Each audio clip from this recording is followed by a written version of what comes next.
Skill web YouTube channel में आप सभी स्टूडेंट्स का एक बार फिर से बहुत बहुत स्वागत है। आप सभी सेकेंड ईयर स्टूडेंट्स के लिए आज ये वर्कशॉप कैलकुलेशन एंड साइंस की 8th क्लास है, जिसमें हम लोग स्टूडेंट्स पढ़ने चल रहे हैं ऊष्मा उपचार से संबंधित आपके लिए एग्जाम में सबसे इंपॉर्टेंट होने वाले क्वेश्चंस। ठीक है, जैसा कि आप जान रहे हैं कि ये 10 क्लासेस की आपकी 250 मल्टीपल चॉइस क्वेश्चंस की एक सीरीज है। ठीक है, जिसकी पूरी की पूरी प्लेलिस्ट है, जिसमें 7 क्लासेस अपलोड हो चुकी हैं। आज ये 8th क्लास है। ठीक है, तो अभी तक आपको ये क्लासेस कैसी लग रही हैं, इस बारे में भी आप जरूर बताया करिए। ठीक है, कमेंट सेक्शन में आप इस चीज़ का रिप्लाई किया करिए, और अगर कोई क्वेश्चन आपको डाउटफुल है, नहीं समझ में आ रहा है, तो उसको भी आप उसमें कमेंट सेक्शन पे डालकर, ठीक है, आप मुझसे रिप्लाई ले सकते हैं। ठीक है, तो आज की ये जो क्लास है वो ऊष्मोपचार से संबंधित है। जो भी ऊष्मोपचार से संबंधित इसमें क्वेश्चंस हैं, उसकी थ्योरी प्लस एमसीक्यू क्वेश्चंस का जो आंसर है वो हम लोग डिस्कस करते हुए इस क्लास को कंप्लीट करेंगे। ठीक है, तो चलिए शुरू करते हैं। लेकिन उससे पहले अगर आपने इस चैनल को सब्सक्राइब नहीं किया है स्टूडेंट्स, तो मेरी रिक्वेस्ट है आपसे कि चैनल को सब्सक्राइब कर लीजिए, बेल आइकन को प्रेस कर लीजिए, जिससे नोटिफिकेशन आपकी स्क्रीन पे आए, ना कि किसी शेयर्ड लिंक से आप पढ़ो। ठीक है, आपको खुद आपके मोबाइल पे स्क्रीन पे नोटिफिकेशन आए जब भी मैं ये क्लासेस अपलोड करता हूँ। तो इसलिए आपको सब्सक्राइब करना जरूरी है, बेल आइकन को भी प्रेस कर लेना बहुत ही जरूरी है। ठीक है, चलिए तो स्टार्ट करते हैं आज की अपनी ये फर्स्ट क्वेश्चन के साथ ये सीरीज।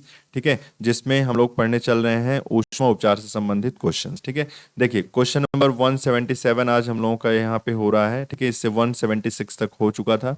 आज हम लोग यहाँ पे देख रहे हैं कि जैसे इसमें पहला ही क्वेश्चन आपका दिया गया है, what are the various types of heat treatment processes. ठीक है, तो पहले आपको ये समझना है स्टूडेंट्स कि जो ये हीट ट्रीटमेंट प्रोसेस है ये करते क्यों है। ठीक है, what is heat treatment process, कहने का मतलब ये जो ऊष्मा उपचार वर्ड जो आप यूज कर रहे हो, ठीक है, ऊष्मा उपचार जो ये वर्ड यूज हो रहा है ये आखिर है क्या।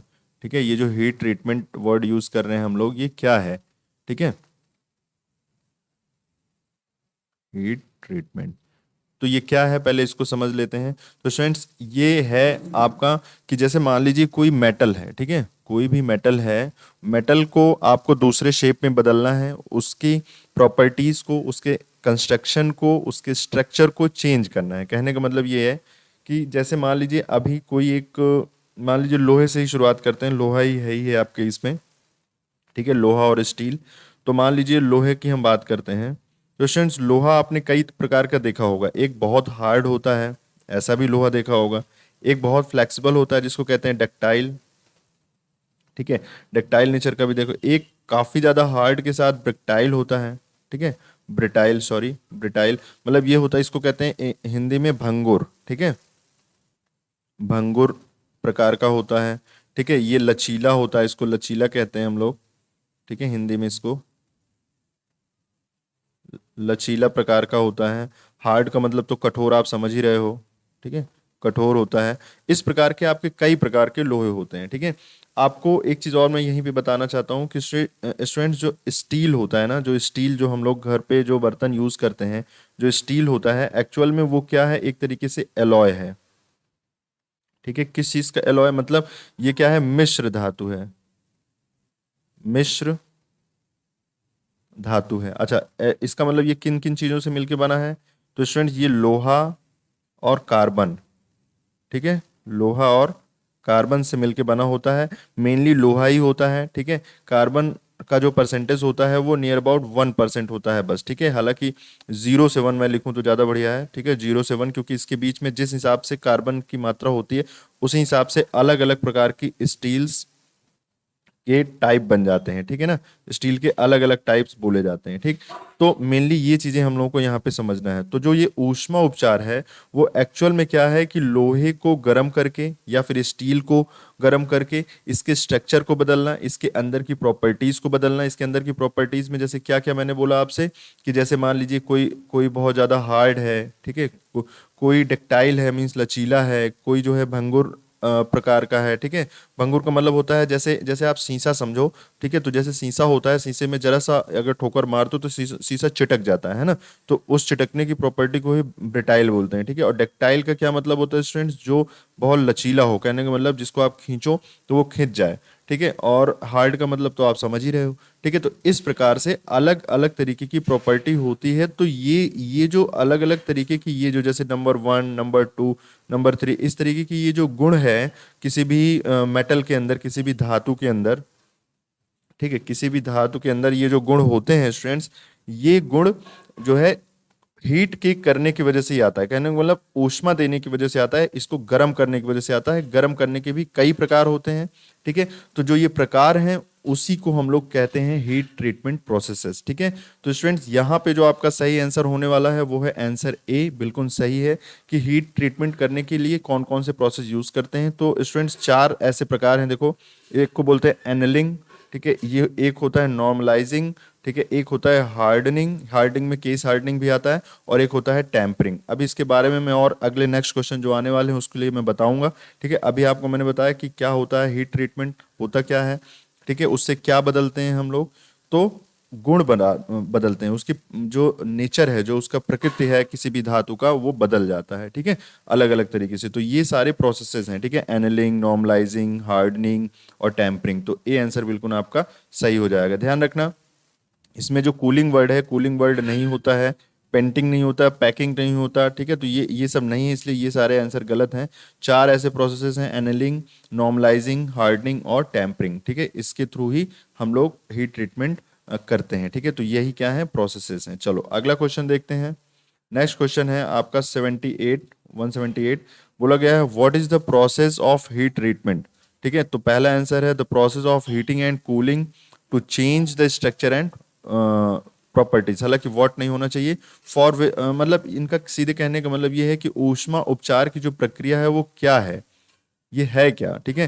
तो ये एक्चुअल में ये सही तरीके से इसको लिखने का तरीका ये है कि ये किस लिए किया जाता है। तो ध्यान रखना स्टूडेंट्स, मैंने अभी बताया कि हीट ट्रीटमेंट करते क्यों हैं, संरचना और गुणों को बदलने के लिए हीटिंग और कूलिंग की प्रक्रिया है।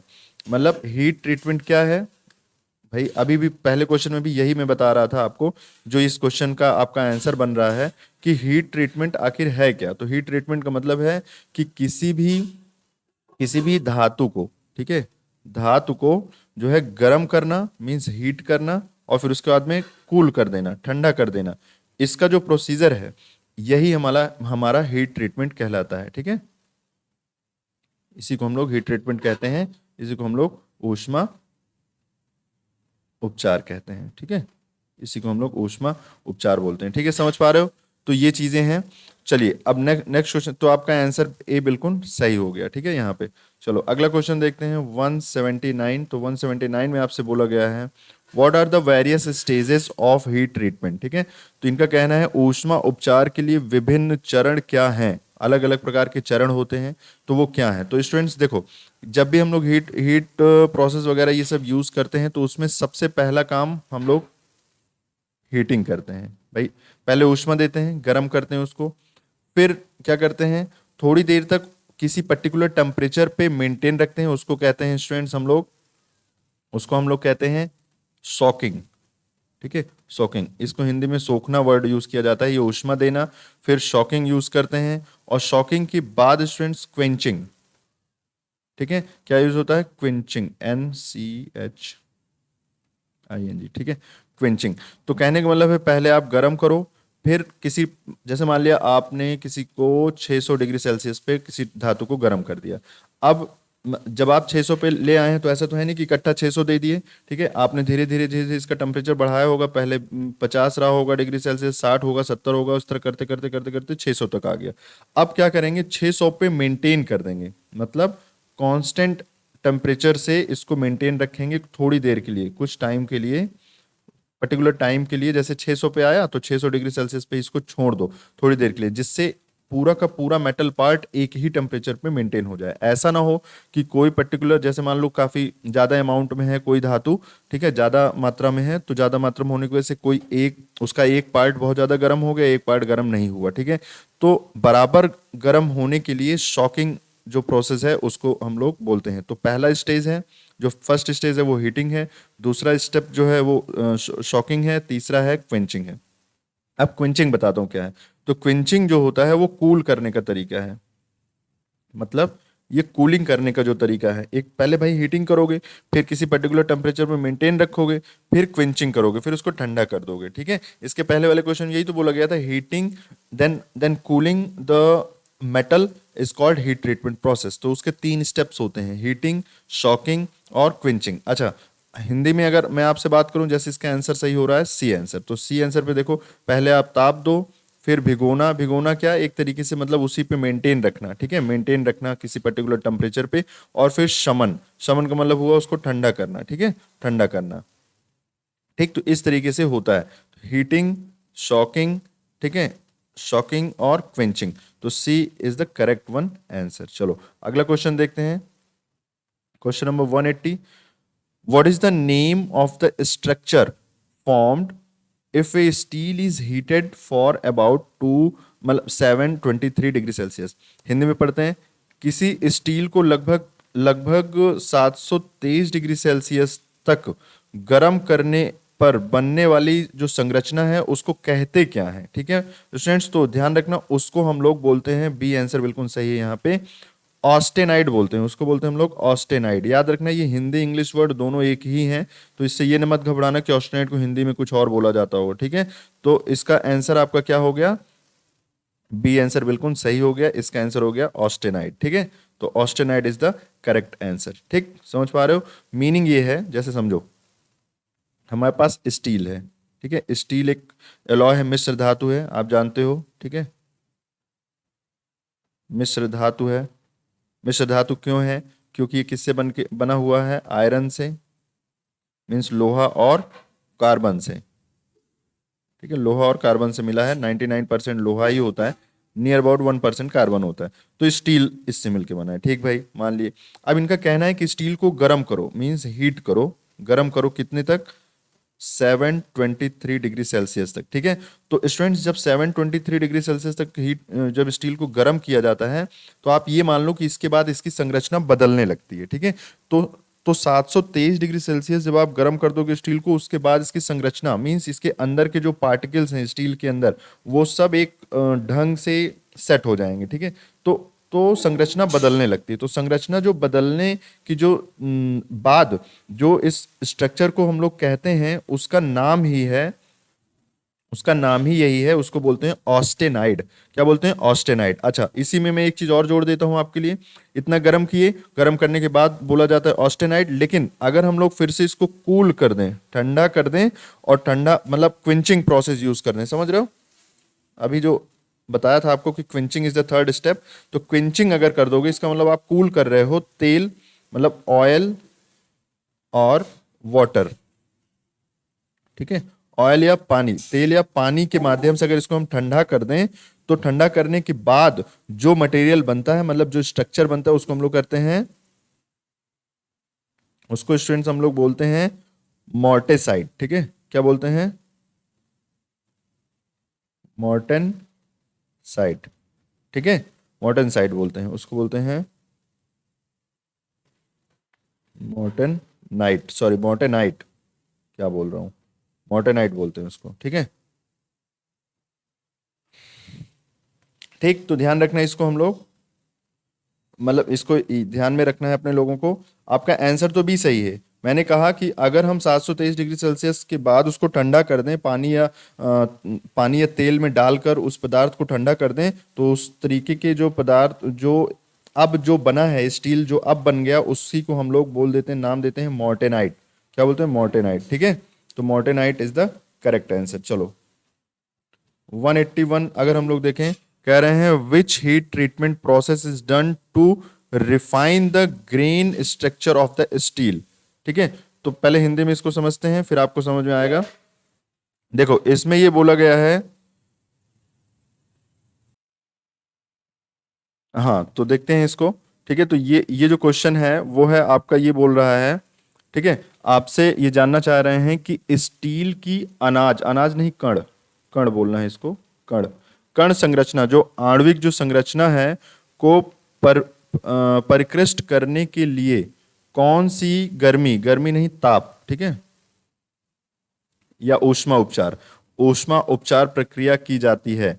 ठीक है, तो कौन सी ऊष्मा उपचार प्रक्रिया की जाती है, उसके लिए मैं आपको इसका सही आंसर बता रहा हूँ। ठीक है, इसका आंसर हो जाएगा सामान्यीकरण, जिसको इंग्लिश में बोलते हैं हम लोग नॉर्मलाइजिंग। ठीक है, normalising is the correct answer. अब आपको मैं पहले बता देता हूँ कि कितने प्रोसेस होते हैं, ये तो आप जानते ही हो। तो आपको मैंने जैसे इसमें ये चारों प्रोसेस ही हैं, नॉर्मलाइजिंग पहला प्रोसेस, दूसरा ये है एनलिंग, तीसरा हार्डनिंग, चौथा टेम्परिंग। ये सब क्या है, ये चारों गर्म करने के और गर्म करने या ठंडा करने के लिए ये प्रोसेस हैं। ठीक है, समझ पा रहे हो? मतलब अगर आप एनलिंग करोगे तो किस लिए करते हैं, नॉर्मलाइजिंग करोगे तो किस लिए करते हैं, हार्डनिंग किस लिए करते हैं और टेम्परिंग किस लिए करते हैं, ये चारों बातें अपनी अलग अलग तरीके से हीट ट्रीटमेंट प्रोसेस को बताते हैं। ठीक है, फिलहाल के लिए यहाँ यहाँ जो ये कहना चाह रहे हैं उनका कहने का मीनिंग ये है यहाँ पे कि जब अगर हम लोग ये चाहते हैं, हम लोग क्या चाहते हैं कि जो स्टील है, जो स्टील है उसके मतलब उसको रिफाइन करो आप। उस किस लिए रिफाइन करोगे, रिफाइन करना है आपको ग्रेन, मतलब जो उसके अंदर के जो पार्टिकल्स हैं, ग्रेन स्ट्रक्चर को रिफाइन करना है। ठीक है, ग्रेन स्ट्रक्चर को, अगर आपको ये लैंग्वेज नहीं समझ आ रही, आप मेरी बात ढंग से समझ लो, इतना डरने की जरूरत नहीं है ना, तो स्किप करने की इसको जरूरत है, पहले ढंग से समझ लो। इस प्रोसेस का नाम ही यही है, एनलिंग, नॉर्मलिंग, हार्डनिंग और टेम्परिंग। ठीक है, ये देखो हिंदी में भी वही लिखी हुई है स्टूडेंट्स, तो इतना इतना मत परेशान हो कि आपको इंग्लिश में मैं बता रहा हूँ। ठीक है, क्योंकि मैं जान रहा हूँ कि आप लोग छोड़ के फिर स्किप कर देते हो वीडियो, ये लगता है कि नहीं ये तो इंग्लिश में बता रहे हैं सब कुछ, पर वही है ही है, इसका नेम ही वही है। तो इनका सीधे कहने का मतलब है विच हीट ट्रीटमेंट, इन चारों में से कौन सा ऐसा हीट ट्रीटमेंट प्रोसेस है जो, हीट ट्रीटमेंट मतलब ऊष्मा उपचार, ठीक है, जो किस लिए किया जाता है, refine the grain structure of steel. ठीक है, ग्रेन स्ट्रक्चर ऑफ स्टील को रिफाइन करने के लिए यूज किया जाता है। तो ध्यान रखना, उसको हम लोग बोलते हैं नॉर्मलाइजिंग। ठीक है, उसको क्या कहते हैं हम लोग, नॉर्मलाइजिंग। ठीक, चलो, तो इस तरीके से आपका बी आंसर बिल्कुल सही हो गया। अगला देखते हैं 182 की अगर बात किया जाए, कह रहे हैं what is the name of heat treatment process done to relieve strain and stress. अब स्ट्रेन और स्ट्रेस का मतलब पहले समझा दूं। अभी जस्ट पिछली वाली क्लास में मैंने आपको बताया था कि स्ट्रेन और स्ट्रेस का मीनिंग होता क्या है। ठीक है, इसका मतलब होता है प्रतिबल, मैं हिंदी बता रहा हूं। ठीक है, और इसका मतलब होता है विकृति। अब अगर विकृति में समझाऊं ना कि विकृति क्या है, तो आप हिंदी में ही कौन से इतना अच्छे से आप इसको समझ पा रहे हो। ठीक है, तो आप ध्यान से समझो, इसको मैंने पिछली क्लास में बताया था, अगर नहीं देखा तो जाइए देखिए उसको। ठीक है, अगर जैसे मान लीजिए ये रॉड है या स्टील ही मान लो, अब स्टील को हम खींच रहे हैं तो क्या होगा, ये बढ़ जाएगा, ये और लंबा हो जाएगा। ठीक है, खींचोगे तो आप ये लंबा हो जाएगा। आप सोचते हो ऐसा तो कभी नहीं देखा हमने, तो देखना जो है ये लंबा हो जाता है, बिल्कुल हो जाता है। ठीक है, अभी आपने इस तरीके का कभी प्रोसेस किया नहीं, तो डिफॉर्मिंग फोर्स लगाया और ये बढ़ गया, तो जो ये खिंचाव आया है मान लेते हैं वो डेल्टा एल है, इतनी लंबाई क्या हो गई, बढ़ गई, तो इसी को कहते हैं हम लोग स्ट्रेन। तो strain is the delta L divided by L. ठीक है, यही अभी तो पिछली क्लास में मैंने बताया था। ठीक है, इसी तरीके से जो स्ट्रेस होता है वो क्या होता है, बल बटे क्षेत्रफल। बल कौन सा, यही वाला बल जो आपने इस पे लगाया है, इस रॉड पे। ठीक है, ये रॉड है, रॉड पे जो आपने ये बल लगाया उसका ये बल है।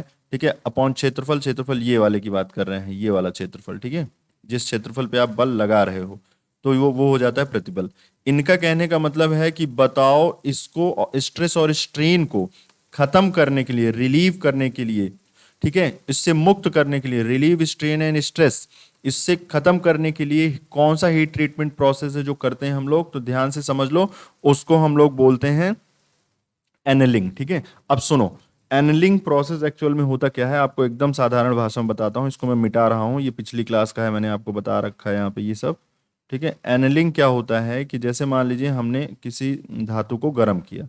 ठीक है, तो जब आप गर्म करते हो स्टूडेंट्स, तो किस लिए गर्म करते हो, उसका एक पर्टिकुलर रीजन होता है। ठीक है, तो गर्म इसलिए किया जा रहा है जिससे हम लोग इसको मशीनिंग कर पाए, मशीनिंग करके इसकी लंबी लंबी वायर बना पाए।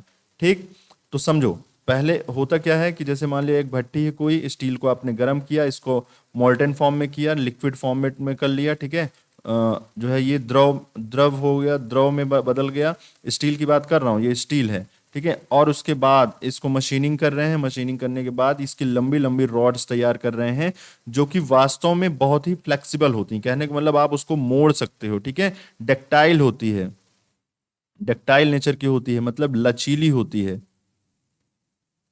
तो जो लचीली प्रक्रिया जो लचीले प्रकार का जो भी स्टील बनाना होता है, या कोई भी हो, ऐसा नहीं कि कोई स्टील ही हो, ठीक है, तो जो लचीले प्रकार का अगर कोई धातु बनाना है, जैसे आपको मैं समझा दूं, आप बहुत अच्छे से समझ जाओगे। एक एग्जांपल आप समझो कि जो कॉपर वायर होती हैं, जो आप तार घरों में यूज करते हो, उसमें देखते हो अलग अलग पतली पतली पतली पतली वायर होती है, वो एनलिंग प्रोसेस से ही उसको बनाया जाता है। अब आप देखो इसको कि ये जो वायर है ये कॉपर की है, ठीक है, एक कॉपर की वायर होती है जो बहुत हार्ड होती है, लेकिन ये कॉपर की वायर बहुत मुलायम होती है।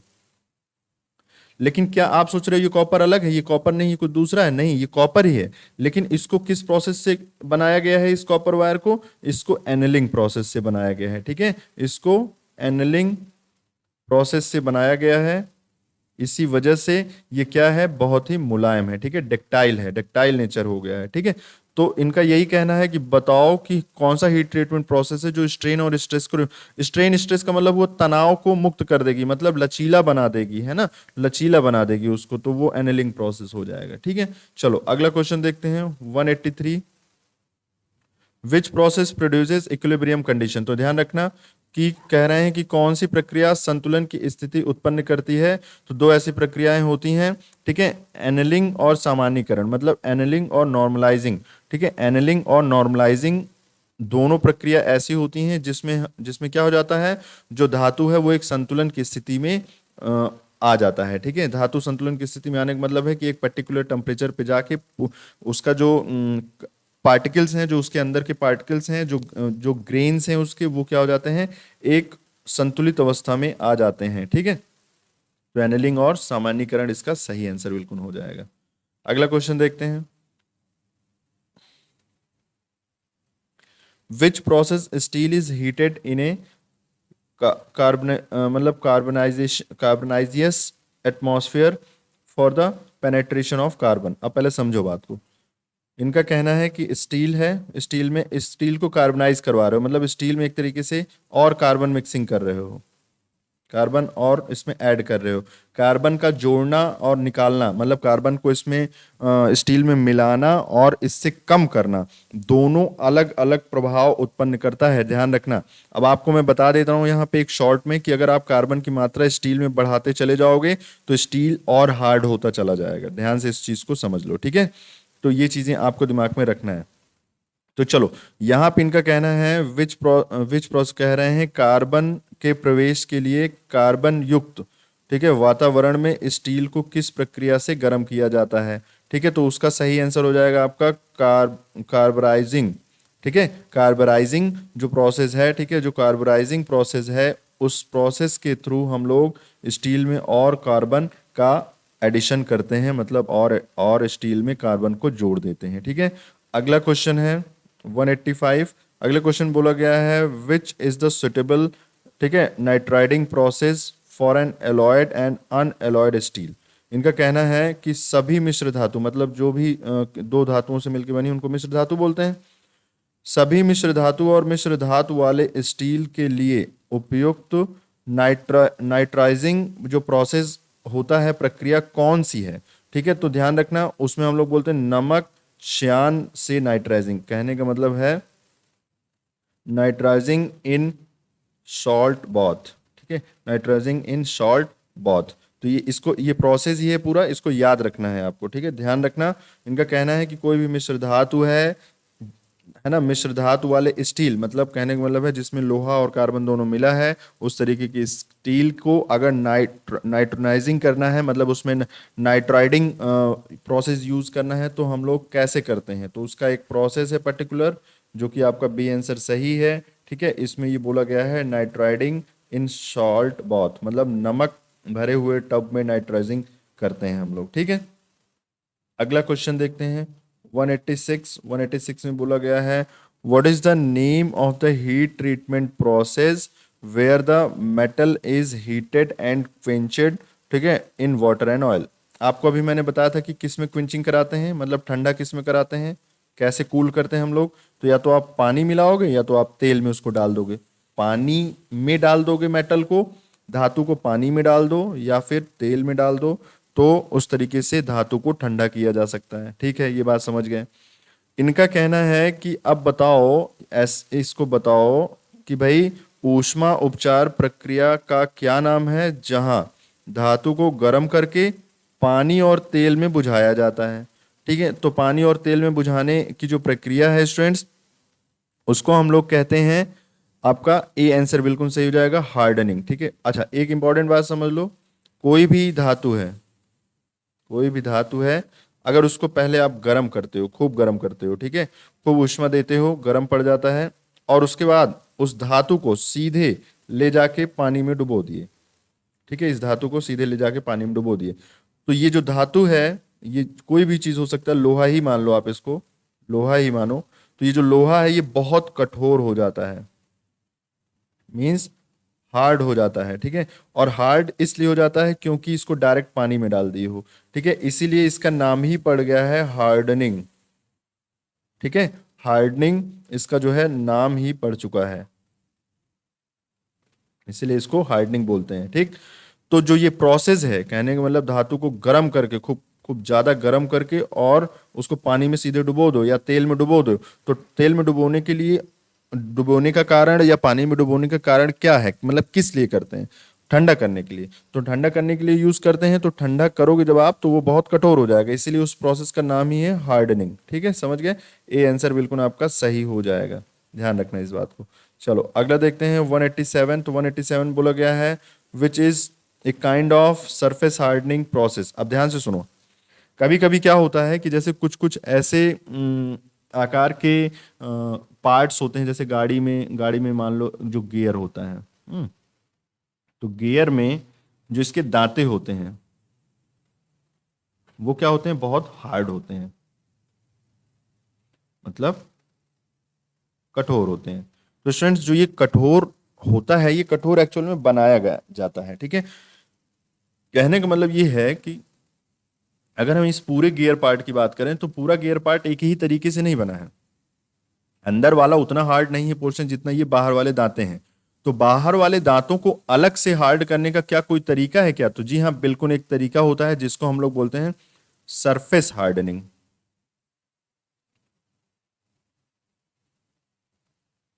क्या कहते हैं उसको हम लोग? Surface hardening.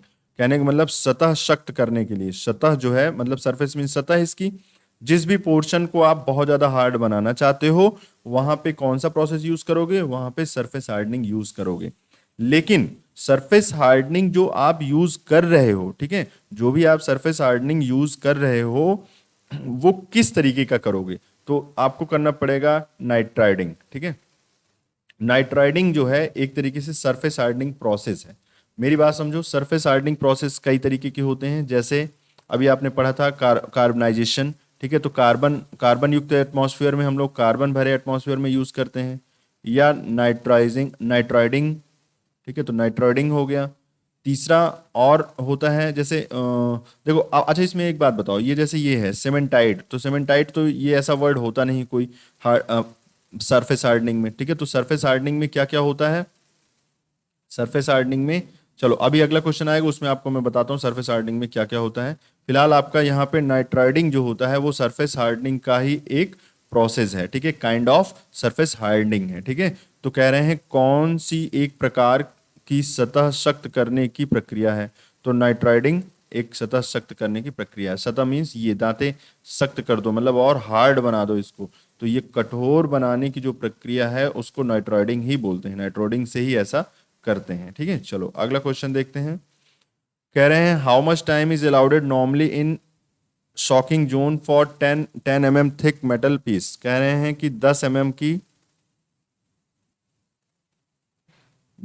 की मोटाई वाली एक चद्दर है, एक सीट है, मेटल पीस है। अब वो कह रहे हैं कि इसको शॉकिंग प्रोसेस करना है, मतलब पहले इसको हार्डनिंग, पहले इसको गर्म किया गया, पहले इसको हीटिंग किया गया, हीटिंग करके क्या किया जाता है? शॉकिंग किया जाता है। ठीक, शॉकिंग किया जाता है। तो भाई शॉकिंग जो करते हैं हम लोग वो है, ठीक है। जो शॉकिंग करते हैं वो मैंने क्या बोला था पहले, गर्म करना मीन्स किसी पर्टिकुलर टेम्परेचर तक ले जाओ, जैसे कोई भी टेम्परेचर हो सकता है, हम कहते हैं 600 ही फिर मान लेते हैं, 600 डिग्री सेल्सियस तक ले गए, उसके बाद 600 पे ही थोड़ी देर तक मेंटेन कर दिए, तो मेंटेन करने की जो प्रक्रिया उसी को शॉकिंग कहते हैं। तो इनका कहना है कि कितनी देर तक करोगे इसको। तो अगर स्टूडेंट्स अगर 10 की कोई प्लेट है तो ध्यान रखना कि हर 10 लगभग लगभग यही माना जाता है कि हर 10 प्लेट के लिए आपको 5 मिनट लगभग ये चीजें करनी है, मतलब 5 मिनट तक 600 डिग्री सेल्सियस पे ही टेम्परेचर को मेंटेन करके रखना है। ये 600 मैंने एग्जाम्पल लिया है, यहाँ 600 के स्थान पे कुछ भी हो सकता है, हम कहते हैं 700 हो सकता है, ठीक है, कुछ भी हो सकता है, ये ध्यान रखना। तो 700 डिग्री तक तो आपने पहले गर्म किया, तो वो तो अलग बात हो गई। अब 700 डिग्री तक ही मेंटेन रखो, आप थोड़ी देर तक उसी ताप पर बनाए रखो, बढ़ाओ घटाओ मत। तो बढ़ाओ घटाओगे नहीं तो उसी प्रक्रिया को हम लोग कहते हैं शॉकिंग। तो कितनी देर तक आपको नहीं बढ़ाना घटाना है? 5 मिनट तक के लिए नहीं बढ़ाना घटाना है। और ये क्यों ऐसा कह रहे हैं? क्योंकि 10 की प्लेट है, तो ध्यान रखना 10 की अगर कोई प्लेट है तो 5 मिनट कम से कम आप उसको शॉकिंग प्रक्रिया में रखो, ठीक है, तो वो बराबर तरीके से हीट हो जाएगा पूरा का पूरा इसका पोर्शन। लेकिन अगर और मोटा है, जैसे मान लिया 10 है कोई, अच्छा ये डिपेंड करता है कि ये आपकी धातु है किस प्रकार की, ठीक है। तो अगर ये प्योर धातु है तो 5 मिनट 10 की प्लेट के लिए 5 मिनट काफी है। लेकिन अगर ये मिश्र धातु है, ठीक है, अगर ये मिश्र धातु है बच्चों, तो फिर उसके लिए आपको दूसरा हो जाएगा, लगभग 10 मिनट आपको देना पड़ेगा। 10 मिनट पर 10 मतलब 10 के मोटाई वाले धातु के लिए 10 मिनट तक आपको मिश्र धातु के केस में आपको क्या करना पड़ेगा? शॉकिंग प्रक्रिया करनी पड़ेगी, ठीक है। फिलहाल ये जो बातें मैंने बोली है यहाँ से ये अलग है, ठीक है, इतनी चीज ये अलग है, ध्यान रखना, ये आपके लिए नहीं अभी है फिलहाल इस क्वेश्चन के लिए। फिलहाल यहाँ आंसर आपका ए सही है। कह रहे हैं कि 10 की एक मोटाई वाली चद्दर है या स्टील या जो भी है धातु है कुल मिला के, तो 5 मिनट तक आपको गर्म करना पड़ेगा, ठीक है, लगातार उसी टेम्परेचर पे मेंटेन रखोगे। इसी को तो शॉकिंग जोन बोलते हैं, शॉकिंग इसी को बोलते थे, ठीक है। चलो अगला क्वेश्चन है 189। इसमें बोला गया है कि what is the colour of metal piece when heated 250 degree celsius while doing the tempering process. Temp कह रहे हैं तड़के की प्रक्रिया में धातु के टुकड़े को 250 डिग्री सेल्सियस तक गर्म करने पर उसका रंग कैसा हो जाता है। सीधे सीधे आप समझ लो कि जैसे हम लोग हीट कर रहे हैं, हीट कर रहे हैं मतलब गर्म कर रहे हैं किसी चीज को, किसी धातु को गर्म कर रहे हैं स्टूडेंट्स। तो धातु को अगर हम 250 डिग्री सेल्सियस तक गर्म कर दें तो इसका कलर क्या हो जाता है? तो इसका कलर हो जाता है भूरा। कौन सा कलर हो जाता है? ब्राउन, ठीक है, भूरा कलर हो जाता है, भूरे कलर का ये दिखने लगता है। ये जो धातु है ये 250 डिग्री सेल्सियस पे 250 से 300 के आसपास में ये भूरे कलर का दिखता है, ठीक है, ये ध्यान में रखना है। चलो 190 देखते हैं, ये लास्ट क्वेश्चन है, ठीक है। चलो ये है what is the purpose of tempering steel. अच्छा, टेम्परिंग का जो वर्ड होता है स्टूडेंट, जैसे गांव की भाषा में इसको वो भी बोलते हैं, याद होगा आपको, ठीक है। टेम्परिंग का क्या मतलब होता है? जैसे हिंदी भाषा में बोलते हैं पानी लगाना, पानी, है ना, पानी लगाना एक तरीके से। पानी लगाना मीन्स ऐसा नहीं कि पानी डाल दो इसमें, टेम्परिंग एक तरीका है। मतलब आप ऐसा समझो कि टेम्परिंग क्या है कि जैसे आप गर्म कर दिए, ठीक है, किसी पर्टिकुलर पार्ट को होता क्या है कि जैसे मान लिया जैसे आप फावड़ा है, ठीक है, गांव घर में देखो फावड़ा यूज करते हैं। तो क्या करते हैं पहले, जब जब किसान लोग उसको मिट्टी मिट्टी वगैरह काटते हैं तो धीरे धीरे धीरे धीरे धीरे धीरे क्या हो जाता है, मान लो उसका जो धार होता है वो कम हो जाता है। तो क्या करते हैं उसकी धार जो लगवाते हैं हम लोग इस फावड़े में जो ये धार लगवाते हैं हम लोग यहाँ पे जो धार लगवाते हैं उसी को कहते हैं पानी रखना, उसी को कहते हैं टेम्परिंग, ठीक है। मतलब अच्छा, टेम्परिंग करने से होता क्या है? तो एक्चुअल में टेम्परिंग इसलिए किया जाता है कि जिससे इसका जो जो कड़ाक से टूटने वाला जो तरीका, जैसे कांच होता है उसमें मार दो अगर एक हाथ तो क्या हो जाएगा, वो कड़ाक से चटक जाएगा। तो चटकने वाली जो प्रक्रिया है वो क्या हो जाती है, कम हो जाती है। तो कहने का मतलब ये है कि स्टील में अगर हम लोग टेम्परिंग करते हैं तो स्टील में टेम्परिंग करते क्यों हैं? तो स्टील में टेम्परिंग करते हैं भंगुरता को कम करने के लिए। कहने का मतलब जैसे जैसे कांच होता है, कांच से ही मैं आपको बार बार समझा रहा हूं, इस पे आप हथौड़ी मार दो तो ये चटक जाएगा इस तरीके से। इसी को कहते हैं हम लोग, इस चटकने की प्रक्रिया को बोलते हैं ब्रिटाइल, ठीक है, ब्रिटाइल बोला जाता है कि ये जो धातु है वो क्या है, ब्रिटाइल है। तो ब्रिटाइल ना हो, कहने का मतलब ये तड़ाक से इस तरीके से चटके ना, तो इस चटकने की प्रोसेस को कम करने के लिए इसको कम करने के लिए हम लोग क्या करते हैं, टैम्परिंग यूज करते हैं। ठीक है, इसको गर्म करते हैं और गर्म करके ठंडा होने देते हैं। तो क्या हो जाता है कि उस पर्टिकुलर पार्ट पर इस तरीके की चटकन वाली प्रक्रिया, ब्रिटाइल नेचर जो होता है, भंगुरता जो होती है, वो खत्म हो जाती है। ठीक है, थोड़ा सा हल्का फुल्का लचीलापन आ जाता है, इतना नहीं लेकिन थोड़ा बहुत आ जाता है। ठीक है, तो उसकी वजह से ये, जैसे आप किसी हार्ड सरफेस पे इस फावड़े को आप पटकोगे तो ऐसा नहीं कि इसकी धार तुरंत ही गायब हो जाए। ठीक है, क्योंकि भाई जैसे मान लो आप खेतों में इस तरह फावड़ा उसको चला रहे हैं किसान, कहीं पत्थर आ गया, कंकड़ आ गया, तो ऐसा नहीं कि वहां पे लगा और टूट गया उतना पोर्शन, हालांकि देखते हो कि टूट जाता है। ठीक है, लेकिन टैम्परिंग अगर अच्छे से होती है, अगर पानी अच्छे से लगाते हैं, तो फिर हम लोग क्या करते हैं कि मतलब उस वो टूटने से बच जाता है। ठीक है, समझ पा रहे हो? तो ये इस तरीके से आपका ये पूरा का पूरा हीट ट्रीटमेंट से रिलेटेड जो भी क्वेश्चंस थे वो कंप्लीट हुए। ठीक है स्टूडेंट्स, देखो पहली बात आपको मैं यहाँ पे एक चीज बता दूं कि ये जो क्वेश्चंस हैं वो इजी नहीं है, मैं मानता हूँ। ठीक है, ये पूरे टेक्निकल हैं। ठीक है, तो टेक्निकल भाषा में जैसे कुछ चीजें ऐसी हैं जैसे ब्रिटाइल, डक्टिलिटी, हार्डनेस, ठीक है, तो इसको उसी तरीके से हम बोल भी रहे हैं। ठीक है, तो हिंदी और इंग्लिश में अगर आप जैसे इसकी कंफ्यूजन बनाओगे तो फिर आप परेशान हो जाओगे। ठीक है, तो जिस तरीके से मैं बता रहा हूँ उसको एज इट इज आप दिमाग में सेट कर लो। ठीक है, तो यही बातें हैं। फिलहाल के लिए ये जो आंसर था इसका कि what is the purpose of tempering, tempering क्यों करते हैं स्टील का, तो इसलिए करते हैं जिससे उसमें भंगुरता क्या हो जाए, कम हो जाए। ठीक है, तो भंगुरता को कम करने के लिए ही हम लोग इसका उपयोग करते हैं। ठीक है, किस लिए करते हैं बताओ स्टूडेंट्स? हम लोग ए आंसर मतलब भंगुरता को कम करने के लिए उपयोग किया जाता है, टेम्परिंग किया जाता है। ठीक है, तो इस तरीके से आपका ये क्वेश्चन कंप्लीट होता है। ठीक है, तो आज ये 8th क्लास है, 8th, और इसके जस्ट बाद ये 9th क्लास अभी कंप्लीट कर रहे हैं, फिर 10th क्लास आपकी अपलोड हो जाएगी बहुत जल्द। इसको पढ़ते रहिए, तैयार कर लीजिए, ये सारे क्वेश्चंस बहुत इंपॉर्टेंट है आपके एग्जाम के लिए। यही क्वेश्चन बार बार रिपीट होते हुए आते रहते हैं, इसीलिए मैं इन सारे क्वेश्चंस को आपको प्रैक्टिस करवा रहा हूँ। ठीक है, चलिए तो मिलते हैं नेक्स्ट क्लास में, तब तक के लिए बाय बाय, टेक केयर।